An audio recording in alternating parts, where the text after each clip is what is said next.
요한계시록 2장 8절부터 11절까지. 너무 적죠. 하지만 내용들은 굉장히 중요하고 많습니다. 자, 8절부터 11절까지. 그냥 양이 많지 않으니까 천천히 읽어보겠습니다. 서머나 교회의 사자에게 편지하라. 처음이며 마지막이요 죽었다가 살아나신 이가 이르시되 내가 내 환난과 궁핍을 알거니와 실상은 내가 부요한 자니라. 자칭 유대인이라 하는 자들의 비방도 알거니와 실상은 유대인이 아니요 사탄의 회당이라. 너는 장차 받을 고난을 두려워하지 말라. 볼지어다 마귀가 장차 너희 가운데에서 몇 사람을 옥에 던져 시험을 받게 하리니 너희가 10일 동안 환난을 받으리라. 내가 죽도록 충성하라. 그리하면 내가 생명의 관을 내게 주리라.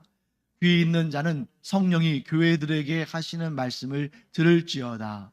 이기는 자는 둘째 사망의 해를 받지 아니하리라. 아멘.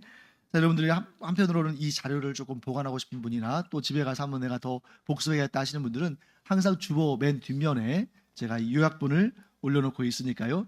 이 주보 맨 뒷면에 있는 요약본은 이 앞에서 여러분들이 보는 이 PPT 이 자료와 동일한 것입니다. 그래서 여러분들이 이것을 소장하고 계셔도 나중에 좀 유익하게 내용을 기억하실 수 있을 거예요.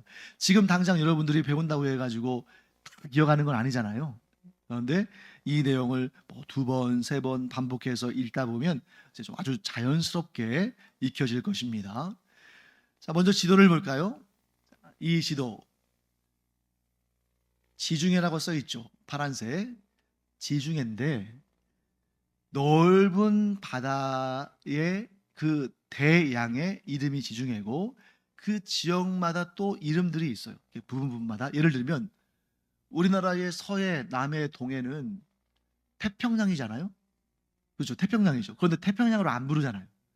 우리가 이제 우리나라 주변에 있는 바다들을 부를 때는 우리 제주가 있는 곳은 남해고, 독도가 있는 곳은 동해고, 또 연평도가 있는 곳은 서해고 이렇게 부르죠. 마찬가지입니다. 자, 여기 보시면 지도의 맨 왼쪽이 그리스예요. 그리고 지도의 오른쪽은 지도의 중앙은 튀르키예, 터키죠. 그리고 지도의 이 안디옥부터 다메섹 이쪽은 시리아입니다. 여기 딱 보시면 그리스와 터키 사이에, 튀르키예 사이에 쏙 돌아간 바다가 있죠. 저기 아덴, 또 네아폴리, 또 여기 버가모, 서버나, 에베소 이렇게 이런 땅들이 둘러싸고 있는 저 바다 있잖아요. 그리스하고 튀르키예 사이에 있는 바다, 요 바다를 뭐라고 부를까요? 에게해라고 부르죠. 예, 에게 아주 이 지리의 지식이 풍성하시네요, 그죠? 에게 이 에게를 중심으로 복음이 전파되는 거예요. 그래서 이 동쪽에 있는 튀르키예에 있는 지역들은 바울의 전도 여행 가운데 몇 차? 1차 전도 여행 때에 복음이 전파됐던 곳이고 또 이 에게의 서쪽으로 빌립보, 데살로니가, 베레아, 아덴, 고린도 이 그리스 지역은 바울의 몇 차 전도 여행? 2차 전도 여행. 우리가 외우기가 이제 벌써 상당히 외웠죠. 1차 전도 여행은 튀르키예, 이 소아시아 지역, 에게의 동쪽. 그리고 2차 전도 여행은 에게의 서쪽, 그리스 지역의 전도다.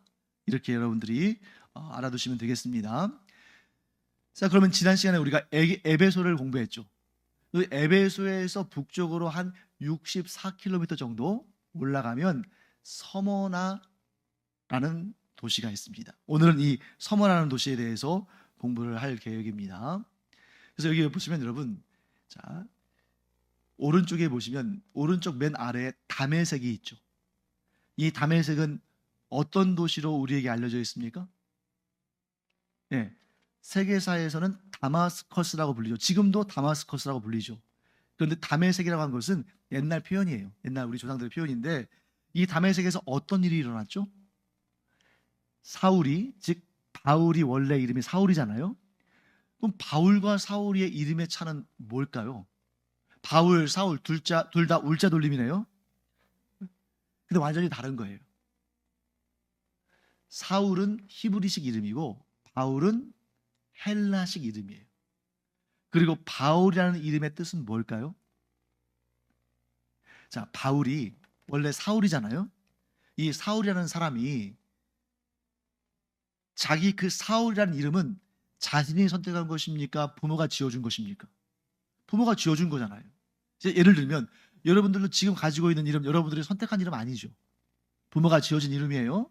그런데 나중에 여러분들이 이름을 선택할 수도 있죠. 그런 이름을 뭐라고 합니까? 나중에 내가 성장해서 내가 지은 이름, 내가 선택한 이름. 호잖아요, 호. 예를 들면 여러분들이 알고 있는 유명한 호 뭐가 있어요? 김구 선생 호 뭐예요? 백범. 그렇죠? 이런 식으로 호는 자기가 정하는 겁니다. 그러면 자기가 정할 때 쭉 이렇게 여러 이름들 놓고 그냥 제비 뽑겠어요? 아니면 자기가 자기 인생을 돌아보면서 혹은 자기의 미래를 바라보면서 나는 이런 인생을 살아왔거나 혹은 나는 이런 인생을 살 것이다. 이런 의미를 담아서 호를 만들지 않겠습니까? 아무 호나 거르지 않겠죠. 어떤 의미를 담아서 왜? 내가 선택하는 이름이니까. 내가 정하는 이름이니까. 자, 그러면 사울이 자기가 이제 이방인을 위한 사도로 부름받았음을 지각하고 하나님께서 그 뜻을 주셨으니까 이제 이방인들을 선교하는 데 있어서 히브리식 이름은 별로 효과가 없는 거예요. 왜? 이방인들은 다 어떤 언어를 씁니까? 헬라어를 쓰잖아요. 헬라어를 쓰면 헬라식 이름으로 바꿔야죠. 예를 들면 한국 선교사가 아프리카에 갔어요. 그러면 가서도 여전히 한국 이름을 쓰면 그 사람들이 그 이름 부를 때마다 얼마나 힘들겠어요. 그러니까 그 아프리카 이름을 쓰는 거예요. 또 미국에 이제 이민 간 사람들이 또 1대에는 자기 이름, 한국 이름 그대로 쓸지 모르지만 2대, 3대, 4대 가면 갈수록 그 영어로 된 이름을 쓰는 게 당연한 거죠.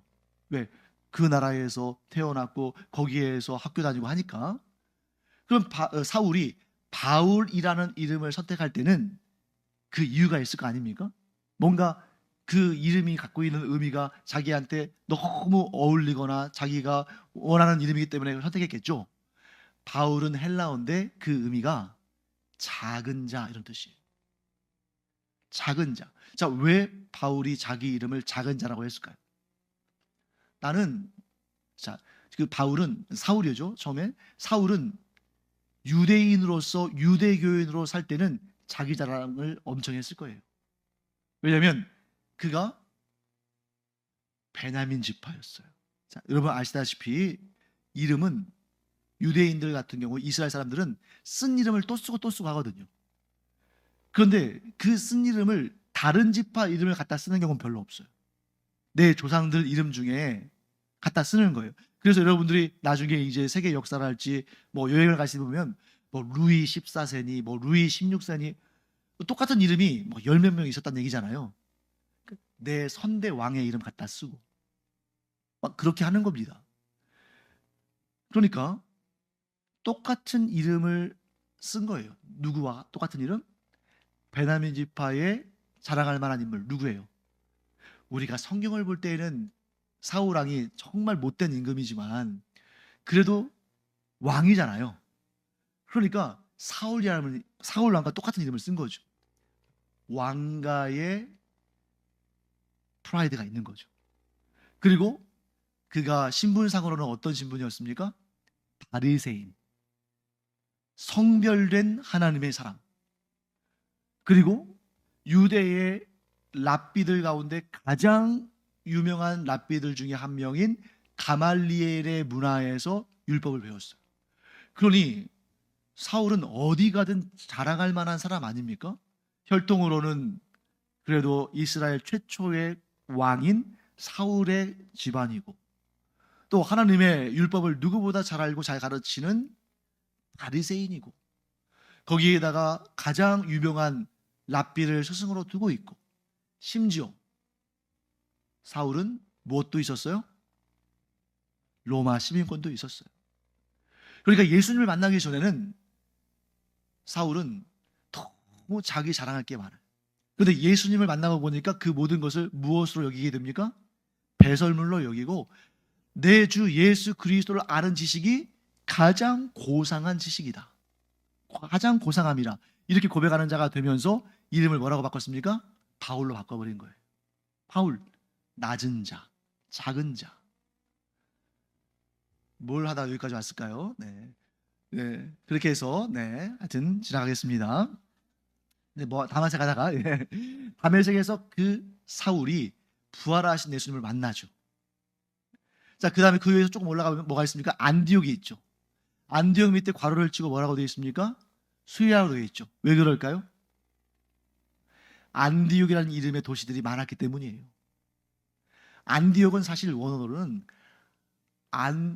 이 안디옥 하니까 우리말로는 안디옥 교회 뭐 이런 거 많이 있잖아요.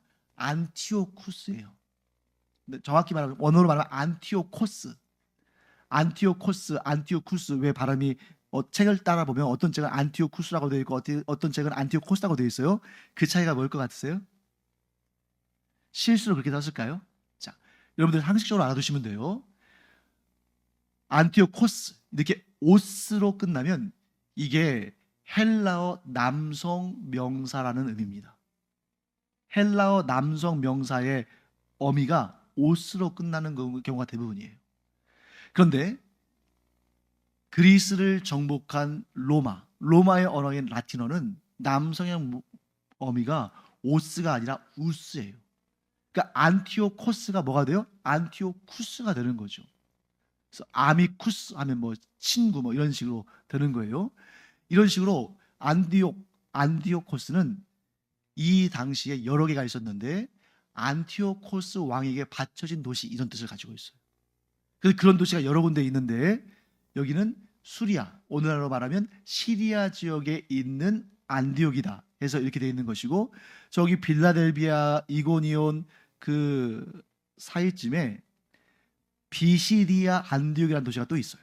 사도행전에 나오는 곳인데 똑같이 안디옥이라는 도시인데 거기가 비시디아 지역에 있는 안디옥이다. 이렇게 해서 그걸 구분하기 위해서 비시디아 안디옥, 수리아의 안디옥 이렇게 구분하는 것입니다. 자, 이제 우리가 그 순서를 쭉 볼까요? 반모섬에서 사도 요한이 유배를 당할 때에 요한계시록을 썼죠. 그리고 나서 이 반모섬에서 편지를 보내는데, 요한계시록이라는 편지를 보냈는데 제일 먼저 어떤 도시로 가요? 에베소. 그리고 에베소에서부터 시계 방향으로 돌아가요. 그래서 에베소 다음이 어디입니까?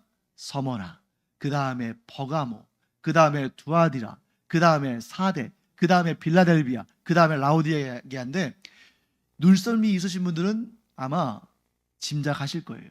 자, 그 다음 지도를 볼까요?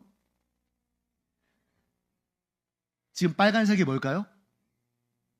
도로망이에요. 로마 시대에 잘 닦여진 도로망인데 이 도로망을 따라서 에베소, 서머나, 버가모, 두아디라, 사대, 빌라델비아, 라오디게아 이렇게 쭉 연결이 되는데 도시마다 거리가 어떻습니까? 비슷하죠. 계획도시인 거예요. 이 도시들은 각각 대략 60km 정도의 거리를 두고 있어요.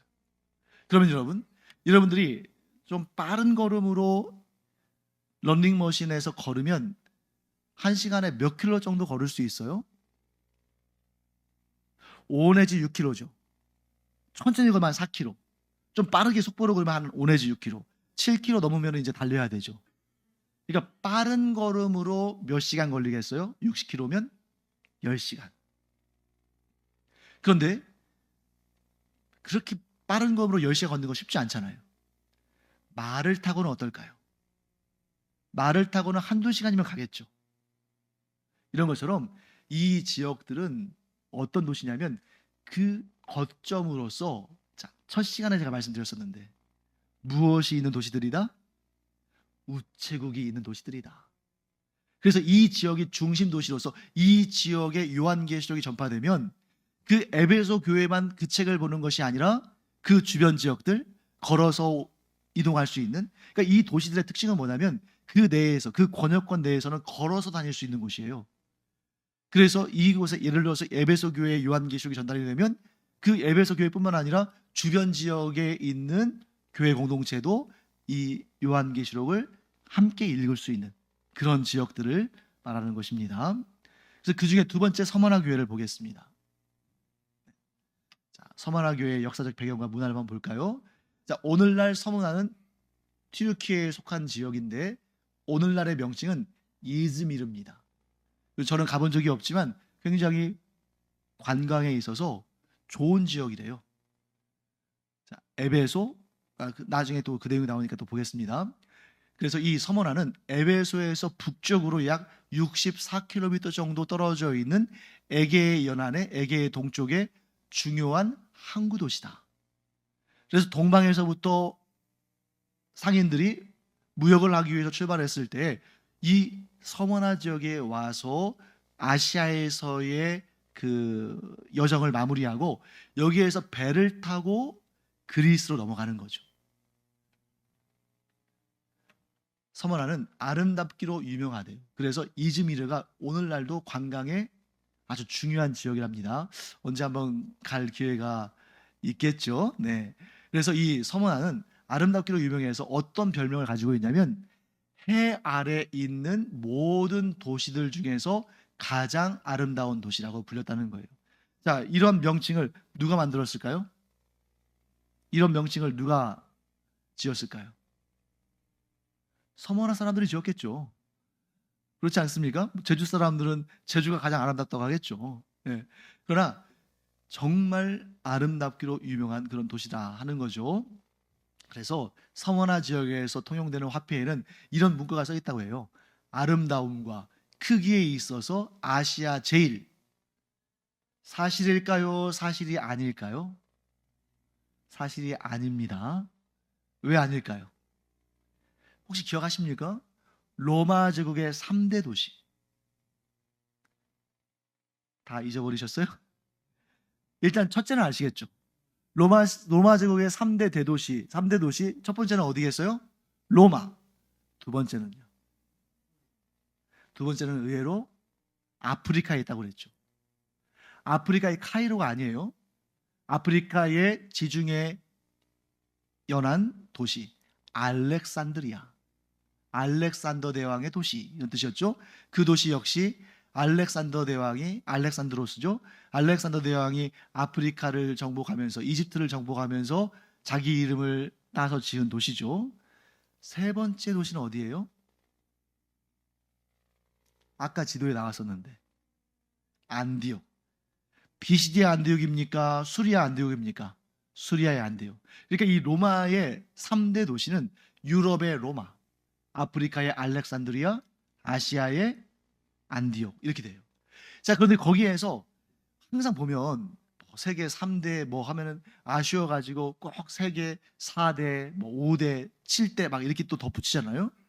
거기에 하나만 더 붙여서 로마의 4대 도시 하면 어디가 추가될까요? 아까 지도에 나왔었는데 에베소예요. 에베소가 로마 제국의 네 번째 큰 도시예요. 그러니까 서머나가 아름다움과 크기에 있어서 아시아 제일이다 그러면 그 사실은 맞지 않는 말이죠. 그럼에도 불구하고 그게 그렇게 틀린 말은 아닌 것은 아시아 제일의 도시 자리를 놓고 항상 이 세 도시가 싸웠습니다. 첫 번째 에베소, 두 번째 버가모. 아시아 제일이라는 이 소아시아 제일. 왜냐하면 시리아는 그 수리아 안디옥은 이 소아시아 지역이 아니니까요. 소아시아 제일의 자리를 놓고 에베소, 버가모 그리고 오늘 나오는 서머나 이 세 개 도시가 라이벌 관계였어요. 그런데 그 중에서 상업적으로는 어디가 제일 큰 도시였다? 에베소가 제일 큰 도시였고 그 다음 가는 도시가 서머나였다. 이렇게 좀 요약할 수가 있습니다. 자, 서머나는 정치적으로도 로마의 식민 도시들 가운데 에베소와 더불어서 자치도시의 특권을 누렸습니다. 여러분 자치도시가 뭐겠어요? 자, 로마의 그 넓은 영토 가운데 있는 도시들 가운데 다 로마로부터 특권을 받은 건 아니에요. 그러니까 우리식으로 따진다면 광역시? 예를 들면 여러분 전라도에 있는 도시들이 많이 있지만 그 중에서도 제일 특별한 도시는 어디예요? 광주겠죠. 그렇죠? 또 경상도 지역에도 많은 도시들이 있지만 그 중에 그래도 또 특별한 도시라면 부산이겠죠. 이런 식으로 그 지역을 대표하는 도시들이 자치권을 인정받고 세워지는데 그런 도시가 두 개가 있었다. 이 소아시아 지역에. 하나는 뭐예요? 에베소. 다른 하나는 서머나.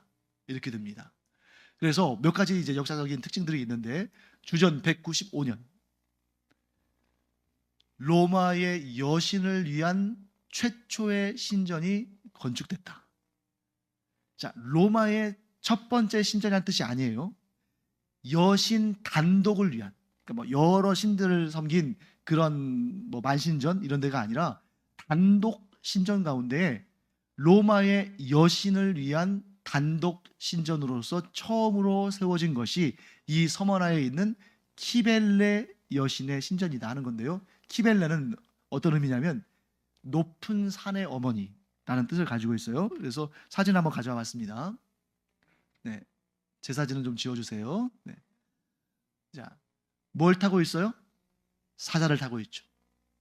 사자, 두 마리의 사자를 타고 있는 여신.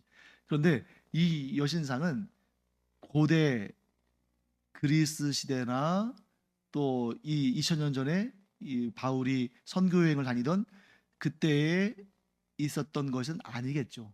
그때의 유물로 남아있지 않고 그 후대에 만든 것인데 하여튼 옷이 살짝 우리나라 옷도 비슷하고 그렇죠? 네.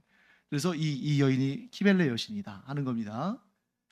자, 그 다음에 주후 26년. 여러분 주 26년이면 대략 어떤 때예요? 자, 예수님께서 십자가에 달려 돌아가신 때가 몇 년쯤이었을까요? 그때가 대략 주후 30년경이에요. 왜냐하면 예수님은 한 만 33세쯤에 십자가에 달려 돌아가셨잖아요. 근데 예수님의 일생에 맞춰서 예수님께서 이 땅에 강성하신 년을 기원 원년으로 삼아가지고 역사를 이렇게 재조정했는데 나중에 계산해 보니까 그때 2000년 전에 그 역사를 이렇게 제대로 조사를 못 해가지고 한 4년 정도 차이가 났어요.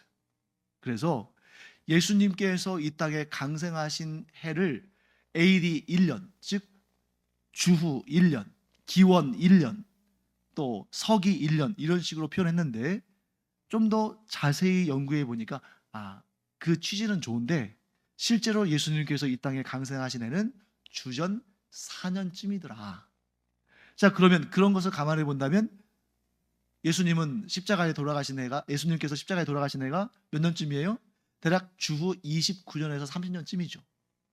그럼 주전 26년이면 예수님께서 이제 공생의 활동을 막 시작하실 때쯤 되겠죠. 준비하시는 과정이거나 이제 막 시작하실 때쯤 된 거죠. 그때 티베리우스 황제의 신전을 세웁니다. 티베리우스 황제, 아주 유명한 황제죠. 이 황제도 아주 독재자 황제인데 이 티베리우스 황제가 자기를 우상화한 거예요. 그래서 자기를 위한 신전을 세우도록 하는데 티베리우스 황제와 관련된 성경의 지명도 있습니다. 이스라엘에. 어딜까요? 티베리우스. 자, 가이사랴 할 때는 그 가이사랴는 특정한 인물을 의미하는 게 아니에요. 가이사랴는 그냥 로마 황제를 의미하는 겁니다.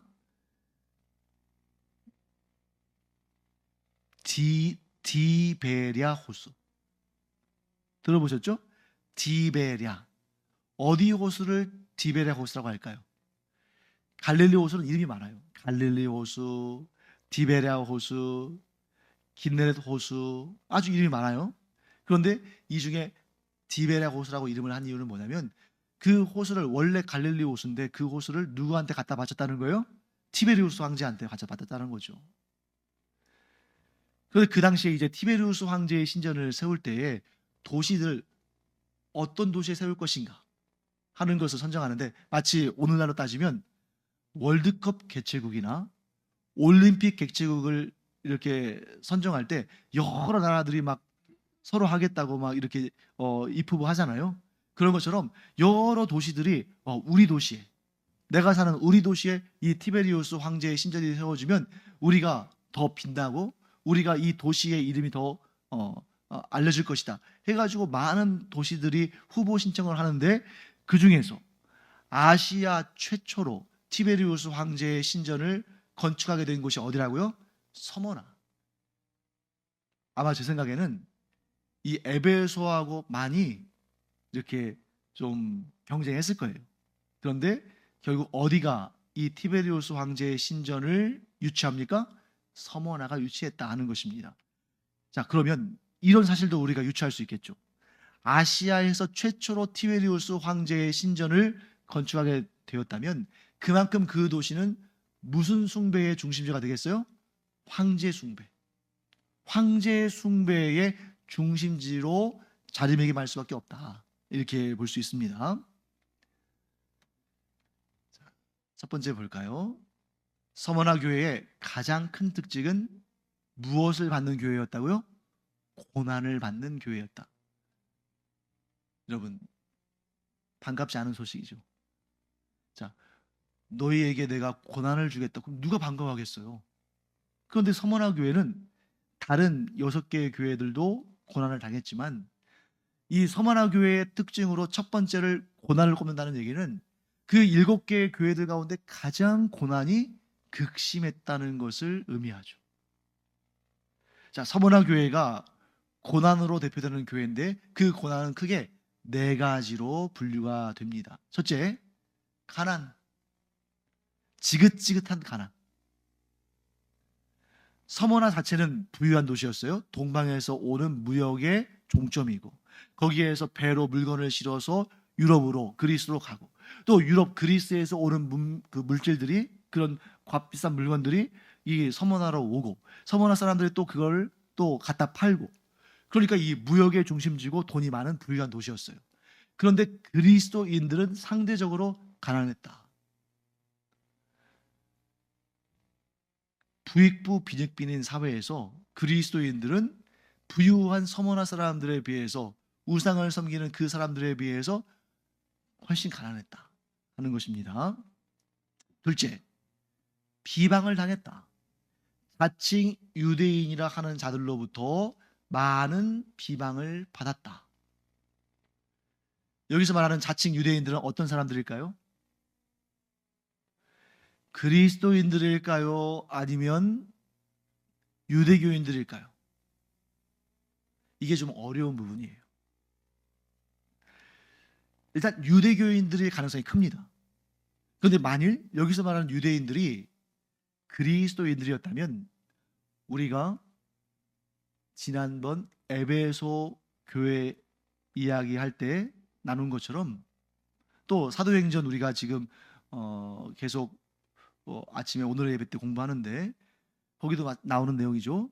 뭐냐면 그리스도인이라고 스스로를 주장하면서 여전히 율법의 내용을 강요하는, 즉 율법을 따르고 할례를 받아야만 구원받는다고 생각하는 그런 기독교 최초의 이단, 그들이 이 서머나 교회에 들어와서 그들을 미혹하면서 그들을 비방하는 거예요. 야, 너희들 그렇게 해서 구원 못 받아. 구원은 예수 믿는 믿음만으로 받는 것이 아니라 하나님의 율법도 지키고 할례도 받아야 돼. 그러니까 너희는 구원받은 자들이 아니야. 이렇게 비방을 받기도 했다는 거죠. 이럴 가능성도 굉장히 큽니다. 세 번째, 감옥에 갇혔다는 거죠. 그래서 오늘 본문의 말씀 보시면 이런 내용 나옵니다. 10절 말씀 볼까요? 마귀가 장차, 중간쯤 보시면 마귀가 장차 너희 가운데에서 몇 사람을 옥에 던져 시험을 받게 하리니 너희가 10일 동안 환난을 받으리라. 자, 딱 읽으실 때 어떤 느낌 들었어요?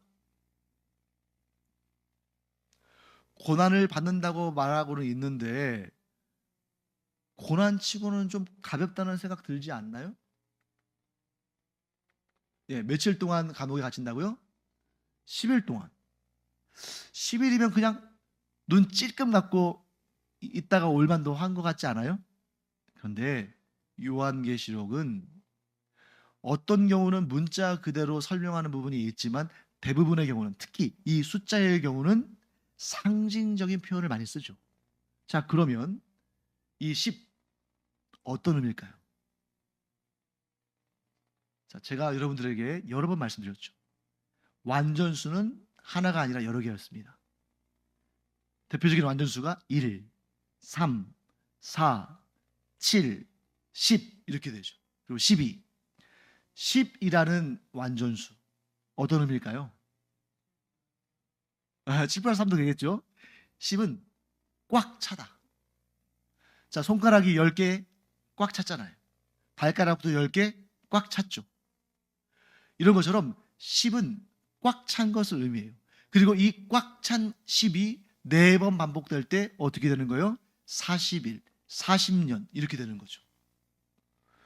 그러니까 너희가 10일 동안 환난을 받으리라, 이 말씀은 하루, 이틀, 3일 세어가지고 딱 10일 동안 감옥에 갇혀서 고통을 당한다는 뜻이 아니라 그 고난이 차기까지, 하나님께서 이들에게 예비하신 그 고난이 차기까지 그들이 고난을 받게 될 것이다. 그 고난 하나님께서 주신 거라는 거죠. 그래서 하나님께서 하나님의 때에 그 고난을 받게 하시고 하나님의 때에 그 고난으로부터 벗어나게 하신다 하는 것을 보게 됩니다. 그다음에 마지막 네 번째, 순교. 서머나 교회의 성도들은 믿음을 지키기 위해서 죽도록 충성했다. 네 가지 한번 다시 볼까요? 가난, 비방, 감옥에 갇힘, 순교. 그 중에서도 이 가난이 제일 처음에 등장해요. 9절 말씀 볼까요? 여기서 내가는 예수님이 하신 말씀이죠. 내가 내 환난과 궁핍을 알거니와 실상은 내가 부요한 자니라. 아니, 가난 때문에 이렇게 고난을 당하고 있는데 왜 부유한 자라고 할까요? 앞뒤가 안 맞는 것처럼 보이잖아요. 그래서 저도 이 말씀을 이제 전해야 되는데 뭐 대략은 알겠어요. 그런데 이 궁핍과 부요함,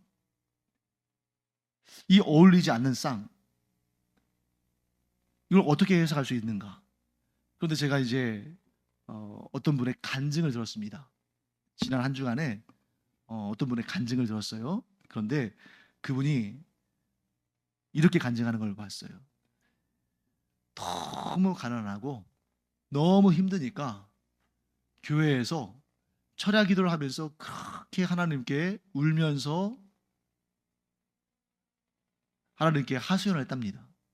하나님, 저는 왜 이렇게 가난해서 정말 사는 게 너무너무 힘듭니다. 다른 사람들에게는 그렇게 재물도 많이 주시고 또 좋은 직장도 주시고 그러는데 저는 그래도 지금까지 신앙생활 나름대로 잘했다고 생각하고 하나님만 섬기고 뭐 우상 섬기지 않고 제가 뭐 다른 뭐 그런 범죄도 저지르지 않고 정말 열심히 신앙생활하고 열심히 살려고 노력했는데 왜 이렇게 제 형편이 어렵습니까?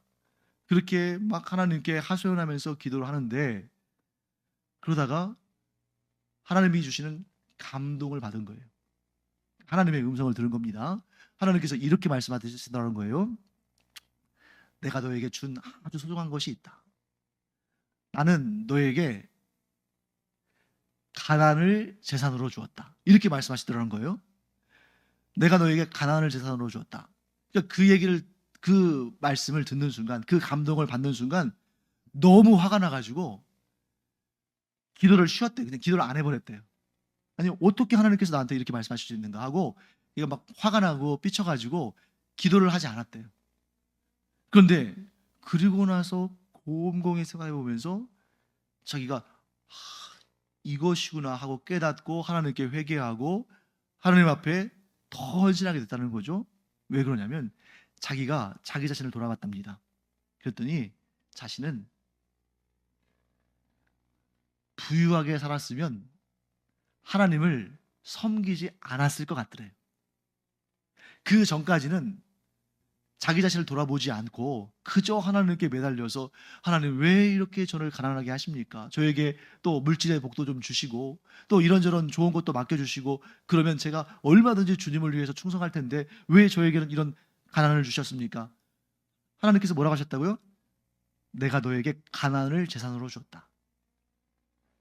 자신이 이렇게 간절하게 하나님을 찾는 그 통로가 가난이었다는 거예요. 물론 우리 모두에게 그 동일한 내용이 적용되는 건 아닙니다. 그런데 자기가 나중에 솔직히 그렇게 고백할 수밖에 없다는 것이죠.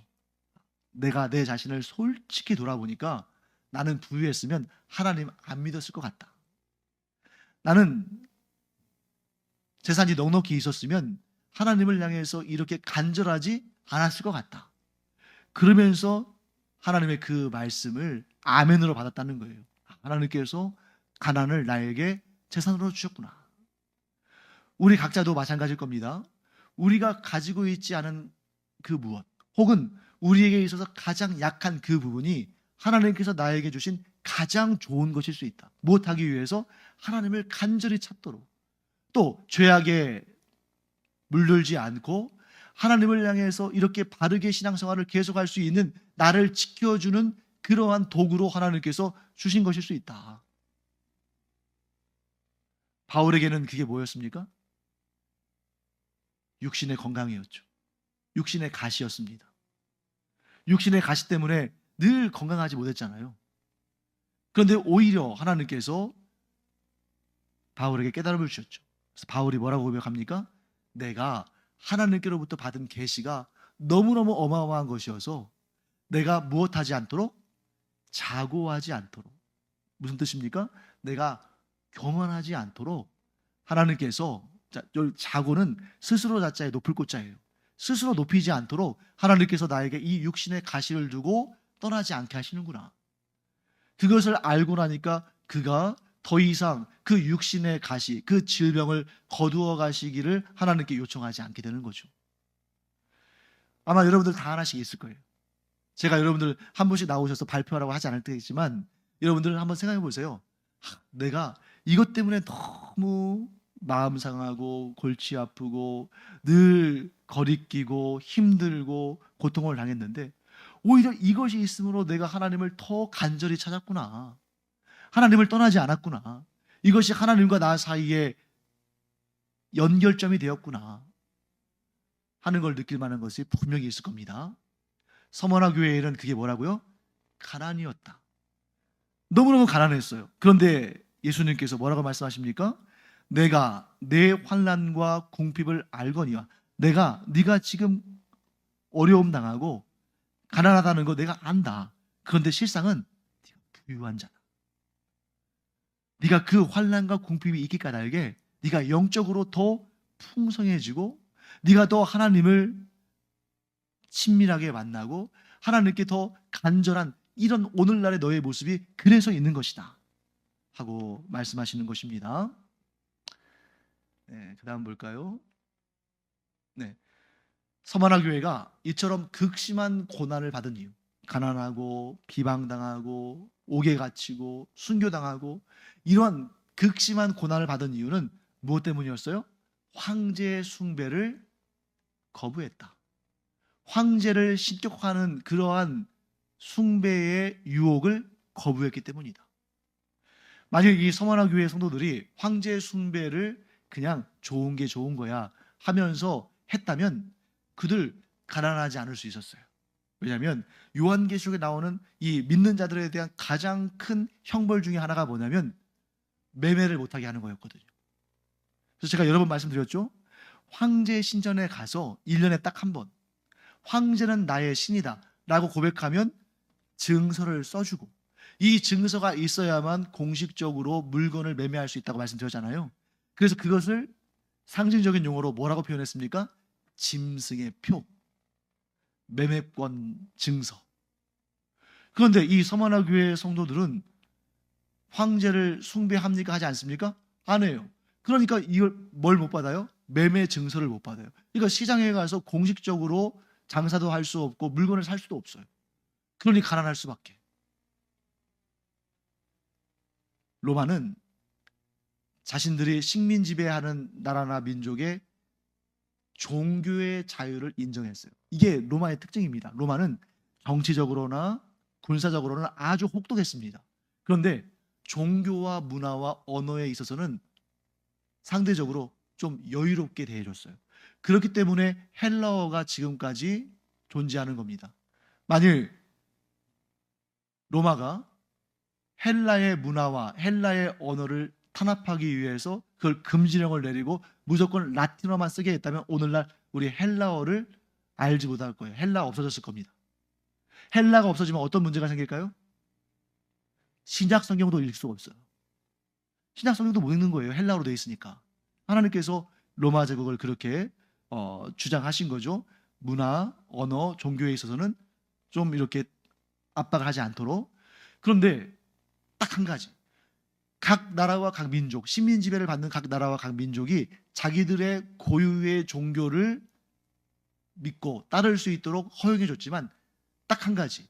로마 황제 숭배를 거부하면 엄청난 박해를 가했어요. 그래서 여러분 한번 생각해 보세요. 자, 로마 시대에 기독교는 어떤 위치, 어떤 규모였을까요? 로마 제국의 그 어마어마한 면적을 보세요. 로마 제국의 그 어마어마한 인구를 보십시오. 거기에 비해서 이 로마 제국의 제일 끝에 변방의 이 이스라엘이라는 나라는 너무너무 조그매요. 실제로 오늘날 이스라엘도 우리나라의 경상남북도 합쳐진 정도밖에 안 돼요. 인구도 몇백만 안 돼요. 근데 그 당시엔 더 적었겠죠? 로마 제국 전체에 비하면 정말 세 발의 피 같은 그런 존재인데 로마 제국의 역사는 기독교의 탄압의 역사와 맥을 같이 합니다. 아니 그 조그마한 나라에서 그 몇 명 되지도 않는 신도들이 있는 그 종교를 왜 그렇게 탄압했겠어요? 제국 내에 있는 모든 나라와 민족 중에 또 모든 종교들 중에 유일하게 황제 숭배를 거부했거든요. 그러니까 집중적으로 탄압을 한 거죠. 결국 누가 승리합니까? 기독교가 승리하죠. 로마 제국은 기독교를 없애지 못했는데 기독교는 로마의 국교가 되죠. 그런 놀라운 역사를 우리가 보게 되는 것입니다. 자, 이런 로마 제국의 종교 정책에 반기를 든 유일한 종교가 기독교였다. 그래서 서머나 교회의 고난은 오직 하나님만 섬기며 우상 숭배와 타협하지 않는 그런 신실한 신앙의 대가였다. 그들이 신앙을 지키기 까닭에 그런 고난을 받은 것이다 하고 정리할 수가 있습니다. 자, 예수님께서는 신앙을 지키기 위해서 고난을 당하며 가난하게 살아간 서머나 교회 성도들에게 뭐라고 칭찬하셔요? 실상은 너희가 부요한 자니라. 그리고 무슨 약속을 주냐면 너희가 지금처럼 죽기까지 충성하면 생명의 관을 내게 주리라. 그게 어디랑 연결됩니까? 자, 10절 말씀 후반부 보시면 내가 죽도록 충성하라. 그리하면 내가 생명의 관을 주리라. 그리고 11절 말씀 보세요. 귀에 있는 자는 성령이 교회들에게 하시는 말씀을 들을지어다. 이기는 자는 둘째 사망의 해를 받지 아니하리라. 이 두 구절의 말씀이 평행된 본문이에요. 그래서 죽도록 충성하는 것이 뭐 하는 거다? 자, 11절과 연결해서 보세요. 죽도록 충성하는 것이 뭐다? 승리하는 것이다. 생명의 관을 받는다는 것은 뭐다? 둘째 사망의 해를 받지 않는 것이다. 여러분, 둘째 사망은 뭘까요? 자, 둘째 사망이 있다면 첫째 사망이 있겠죠. 첫째 사망은 뭡니까? 육신의 죽음이에요. 이 첫째 사망은 피할 수 있는 사람이 있습니까? 없습니까? 없진 않아요. 아주 극소수가 있어요. 왜? 실제로 있었으니까. 누가 있습니까? 에녹, 엘리야. 하나님께서 생명의 주관자 되시고 하나님의 뜻대로 살리기도 하시고 죽이기도 하신다는 것을 보여주시기 위해서 그런 아주 예외적인 케이스를 두셨지만 그 외에는 죽음을 피할 수 있는 사람이 없죠. 그게 바로 첫째 사망. 둘째 사망은 뭐예요? 둘째 사망은 피할 수가 있어요. 피할 수가 있는데 제가 나중에 여기 나오죠. 첫째 사망은 누구나 경험하지만 둘째 사망은 면할 수 있다. 어떤 자가 둘째 사망을 면합니까? 이기는 자. 이기는 자는 어떤 사람이에요? 죽도록 충성한 자. 그 믿음을 지키기 위해서 죽도록 충성한 자는 승리하는 자, 이기는 자고 그 이기는 자에게는 둘째 사망, 곧 영원한 사망, 영원한 심판을 면할 수 있는 기회를 주신다 하는 것입니다. 자, 그럼 그 죽음, 이 서머나 교회는 가난과 함께 무엇으로 유명하냐면 죽음, 순교로 유명해요. 그래서 이 부분을 제가 말씀드리고 이제 네, 말씀드려 보겠습니다. 네, 서머나 교회는 사도 요한의 제자 중에 폴리가라는 사람이 목회를 했던 곳이에요. 자, 에베소 교회가 제일 큰 교회죠. 이 소아시아 지역에서는. 에베소 교회의 목회자는 누가 있었을까요? 에베소 교회는 누가 개척했습니까? 바울.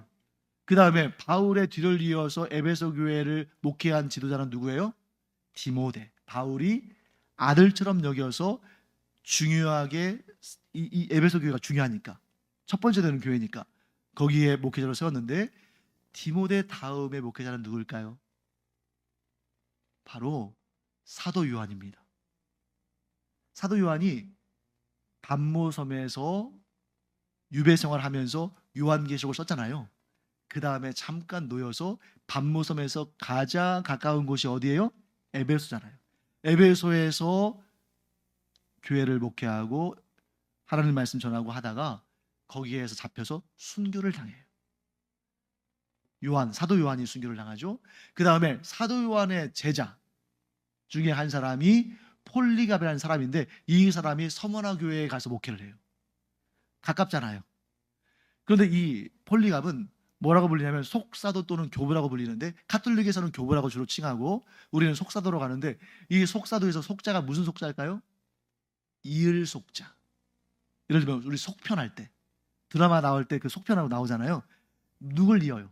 사도를 이어가는 속사도. 즉 사도들은 예수님을 직접 만나고 예수님께 직접 가르침을 받은 사람이라면, 그 사도들로부터 또한 직접 가르침을 받은 사람들을 속사도, 또는 가톨릭에서는 교회의 아버지에서 교부라고 부르는데, 그 중에 대표적인 사람이 폴리갑인데, 이 폴리갑이 순교를 해요. 그 과정이 역사책에 그대로 기록되어 있습니다. 폴리갑이 순교하던 그때의 그 모습이, 그 내용이 역사책에 그대로 기록되어 있는데, 어떻게 기록되어 있냐면, 폴리갑이 이제 이 서머나 교회에서 순교를 당할 때 그 지방 총독이, 로마 총독이죠, 폴리갑을 부릅니다. 그리고 뭐라고 하냐면, 예수 그리스도를 욕하면 풀어주겠다. 지금 이 자리에서 예수 그리스도를 욕하고 부인하면 풀어주겠다. 그때 폴리갑이 뭐라고 말하냐면 이렇게 대답합니다. 86년 동안, 엄청나죠 나이가. 86년 동안 나는 그분의 종이었습니다. 그동안 그분은 내게 아무 잘못도 하지 않으셨습니다. 그런데 어떻게 내가 나를 구원하신 왕을 모독할 수 있겠습니까? 하고 순교를 당해요. 대단한 신앙이죠. 이게 바로 서머나 교회의 전통이었어요. 자, 서머나 교회가 이렇게 가난한 중에도 믿음을 버리지 않고, 비방을 당하고 옥에 갇혀도 믿음을 버리지 않고, 순교하면서까지 믿음을 버리지 않잖아요. 그러니까 이들이 이기는 자인 거죠. 이렇게 이기는 자에게는 하나님께서 생명의 관을 주시고 절대로 둘째 사망의 해, 즉 영원한 심판과 죽음, 지옥에서의 형벌을 경험하지 않게 하신다는 거죠. 그리고 마지막 한 가지, 가장 중요한 거죠. 이겁니다. 서머나 교회의 가장 큰 자랑거리, 필라델비아 교회와 함께 예수님께 아무런 책망도 받지 않은 교회였다. 아마 교회 규모로는 이 서머나 교회가 제일 작을 수도 있어요. 왜? 가난하고 핍박당하고 심지어 순교당하는데 뭐 사람들이 막 모여들겠습니까? 그런데 서머나 교회의 큰 자랑거리, 필라델비아 교회와 함께 예수님께 받은 책망이 없다. 자, 우리 지난 시간에 공부했던 에베소 교회는 딱 한 가지 다 칭찬받았는데 딱 한 가지 책망받았죠. 이 에베소 교회가 막 진리 위에 바로 서고 아주 명확하게 이단 사이비들 분별하고 그들에게 쓸려가지 않고 그들을 내치고 이렇게 단호하게 복음을 수호한 그러한 부분에 있어서 칭찬받았지만, 뭐에 대해서는 책망받았습니까? 첫사랑을 잃었다. 너의 첫사랑의 그 열정이 식었다. 이렇게 책망받았잖아요. 그래서 서머나 교회는 작고 고난과 핍박과 가난 가운데 있는 그런 교회였는데도 책망받지 않았어요. 여러분, 이 7교회와 이제 앞으로 순서대로 7개의 교회들을 배울 텐데 딱 2개 교회만, 어디와 어디? 서머나 교회와 빌라델비아 교회.